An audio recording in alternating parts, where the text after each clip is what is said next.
Құдай өзінің кереметін көрсетіп, өзінің халқын теңізді қақ бөліп, аман есен өзінің халқын алып шығады. Бұл сұрақ туралы мен де ойланғанмын. Өйткені олар сондай кереметті көрді, қаншама 100 жылдаған құлдықта өмір сүрді, қиналды, азапталды, тәни азапталу. Сол кездегі жыр мен қазіргі мадақтау жырын салыстыратын болса, қандай айырмашылығы бар? Жалпы енді сол кездегі мадақтау тәни құтқарылуға байланысты. Сол себепті де олар сондай. Мұса пайғамбар қаншама кереметтер, теңіздің ортасын жарып өтті, 10 түрлі жаза, аспаннан отта жаудырды. Түнек пен жарықты да, бұлтты да көрсетті Құдай.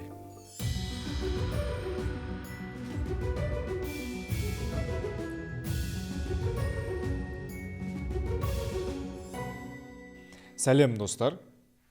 Киелі кітап әңгімелері подкаст каналына қош келдіңіздер. Ұлан бауырым, қош келдіңіз.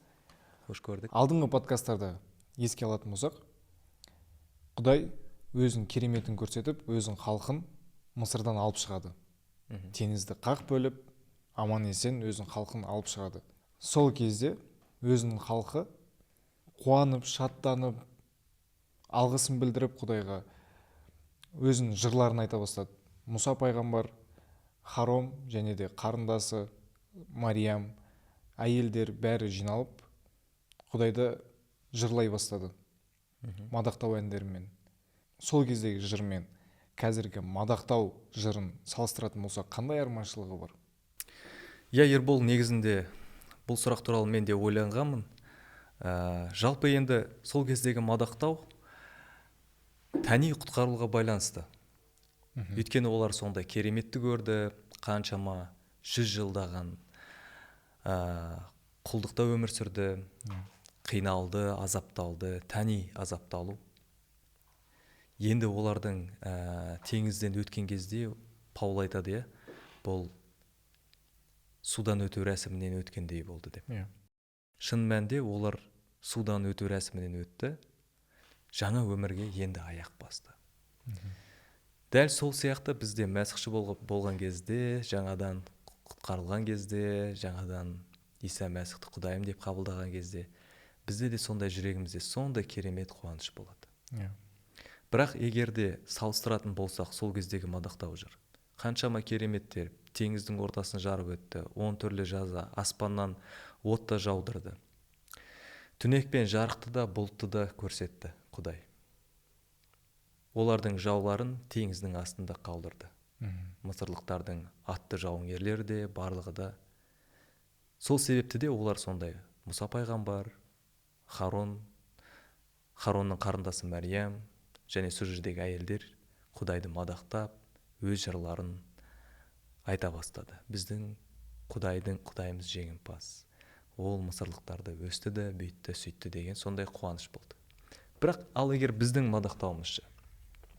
мадақтауымыз бүгінгі күндегі Құдайға деген мадақ Иса Мәсіхке негізделген, және біздің Иса Мәсіхтің айықша ағашта біз үшін өліп, өз қанын төгіп, бізді құтқарып алғаны. Мысырдан құтқарып емес, бізді мәңгілік өмірдің иесіміз енді. Біздің құтқарылу уақытша емес, ол мәңгілік. Мысалға қарайтын болсақ, олар мадақтаулары да ұзаққа созылған жоқ қой. Енді біздің құтқарылуымыздағы мадақтау ол мәңгілік. Мәңгілік Құдайды дәріптейтін, Иса Мәсіхті дәріптейтін мадақтау. Сондықтан да айырмашылық тек осында деп ойлаймын. Жауабыңыз өте керемет. Жай ғана өзіме елестетемін да, өзіме сұрақтар келеді. Осы кереметтердің бәрін көріп, осы ән жырларын бәрін Құдайға арнап, сондай сөздер айтқаннан кейін өмірлерінде бір сынақ келеді. Киелі кітапты ашып қарайтын болсақ, Мысырдан шығу 15-ші тарау 22-ші аятты оқитын болсақ, айтылады. Бұдан кейін Мұса израильдіктерді жолға жинап, Шур атты елсіз далаға алып барады. Ол жерде олар су таппайды. Мараға келген халық оның суын іше алмады, өйткені су ащы екен. Сондықтан да бұл жер мара ащылық деп аталады. Сонда халық өзінің наразылығын айтады. Сонда біз не ішеміз? Өмірлеріне бір сынақ келген кезінде соншама кереметті көріп, халықтың айтқаны сіздің ойыңызша не білдіреді? Ащы су не білдіреді? Мен айттым ғой бағана, мадақтау қандай айырмашылық бар екен. Ол жердегі тәни құтқарылу.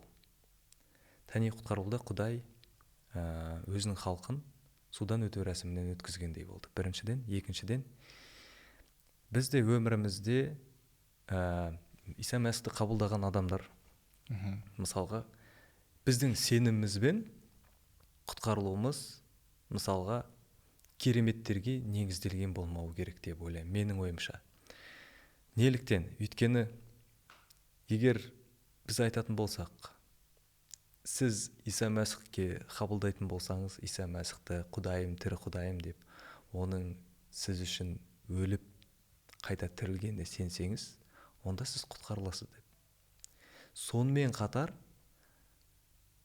ең алдымен адамдар ол нәрсені емес, кейбір кезде сен ауруыңнан емделесің, сен сауығып кетесің, немесе өміріңде бір кереметтер болады деп, сөйтіп сенгізгісі келетін адамдар болуы мүмкін. Сондықтан да олардың сенімдері сол тәни мұқтаждыққа негізделген болған кезде, қандай да бір кішкентай сынақ келген кезде адам өз сенімнен тез тайып кетеді екен. Осы нәрсені көрсек болады. Олардың сенімдері, Құдайға деген сенімдері сондай тәни нәрсеге байланысты болды. Кейбір кезде адамдар айтады, менің өмірімде Құдай жарқ етіп көрінсе, тауды қозғалтып жіберсе, теңізді Мұсаның кезінде екіге жарғандай көз алдымда жарып жіберсе, мен деген нағыз, қандай айтсам болады, күнәсіз өмір сүретін едім деген сияқты ойлар келуі мүмкін. Мен болсам Құдай осындай болатын едім деп, сондай бір ойлар келеді. Ал егер біз осы сәтті қарайтын болсақ, қаншама Құдай өзінің кереметтерін көрсетті. Адамның жалпы керемет дегеніміз не? Ол біздің қолымыздан келмейтін нәрсе. Теңізді ортасынан жарып жіберу сенің қолыңнан келе ме? Менің де қолымнан, ешкімнің қолынан келмейді, бірақ Құдай сол нәрсені көрсетті. Ол біздің сенуімізге, Құдайға деген сенім артуымызға деген себепкер болуы мүмкін. Бірақ та жаңа өсиетті, Иса Мәсіхті ойлайтын болсақ, біз мәңгілік құтқарылумен жай ғана бір сәтке тәни құтқарудың айырмашылығы осы жерде. Енді ащы су дегеніміз нені білдіреді? Судан өту рәсімінен өткеннен кейін әлі сен баласың. Біздің оның сенімі өспеген.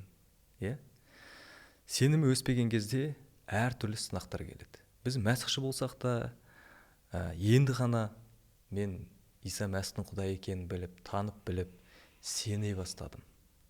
Бірақ егерде менің сенімім кереметтерге негізделген болса, онда мен де сенімнен тез таямын. Ал бірақ жаңағы ащы су дегеніміз, ол біздің ескі болмысымыз. Мысырдағы құлдық ой, сол жердегі су жеткілікті еді ғой, сол жердегі су жақсы еді ғой деген ойлар келе бастайды адамдарға. Бізде кейбір кезде өмірімізде Исаға дейінгі өміріміз, күнәда өмір сүріп жүрген өмірімізді кейде аңсаймыз. Өкінішке орай, өйткені ол біздің ескі болмысымыз. Ескі болмысымыз ол ащы болады. Енді Иса Мәсіхке сенген адам, енді құтқарылған адам, сол ащы суды іше алмайды. Өйткені ол су бұрын сен үшін тәтті болса, қазір ол су сен үшін ащы. Сондықтан да біз өзіміздің сенімімізге байланысты, енді біз жаңа өмір бастадық қой. Жаңа өмірімізді жаңа сумен бастаймыз деген ой. Менің ойымша сондай бір мағына беретін сияқты осы жерде. Одан кейін сол жерде егер ары қарай оқитын болсақ, Құдай Мұса пайғамбарға айтады, ағашты лақтыр деп, иә. Ағашты лақтырған кезде ащы су тұщы суға айналды. Дәл сол сияқты біздің ескі өміріміз ащы суымыз. Иса Мәсіхтің айқыш ағашта шегеленіп өлгеннен кейін біз үшін енді біздің күнәларымыз кешірілді. Енді біз үшін өткен өмір ащы су. Енді біз тәтті суды қайдан аламыз? Бізге керекті суды, рухани суды қайдан аламыз? Ол Иса Мәсіхте. Амин. Осы сіздің мысалыңыз ұнады маған. Әр адам өз өмірінде бір кереметті күтеді, құдіретті күтеді. Тау орнынан жылжысын, сол кезде мен сенемін. Судың үстінен жүріп кетейін, сол кезде мен сенемін деп айтады көбісі. Көз алдында Құдай өзінің құдіреттігін көрсетсін деп айтады. 15-ші тараудан қандай рухани сабақ ала аламыз?